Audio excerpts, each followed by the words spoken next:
నమస్తే అందరికీ. సో, ఇక్కడ మేమైతే మా పెద్దమ్మ వాళ్ళ ఇంటికైతే వచ్చాము.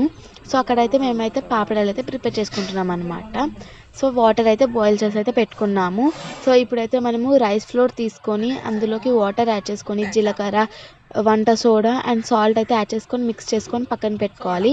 అండ్ ఇప్పుడు మనం బాయిల్ అవుతున్న వాటర్లో దాన్ని వేసుకొని మంచిగా మిక్స్ చేసుకొని అయితే పెట్టుకోవాలన్నమాట. ఇప్పుడైతే మేమైతే అంటే క్లాత్స్ పైన అయితే వేస్తున్నాం అనమాట అప్పడాలు. సో, అందుకోసమనైతే ఇట్లా క్లాత్స్ పరుచుకొని మంచిగా అప్పడాలు అయితే వేసుకున్నాము. వీటిని అయితే మనం మంచిగా డ్రై అవ్వనివ్వాలి మొత్తం.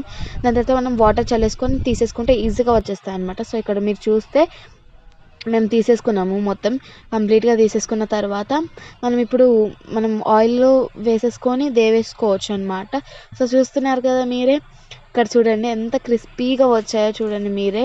చూడండి ఎంత చాలా బాగా వచ్చాయి. అసలు మీరు కూడా ట్రై చేసి ఎలా వచ్చాయో కింద కామెంట్ సెక్షన్లో కామెంట్ చేసి చెప్పండి. ఇక్కడ మా పెద్దమ్మ కూడా తిని చూసి చాలా బాగుందని చెప్తుంది. సో, తప్పకుండా మీరు కూడా ట్రై చేసి చెప్పండి.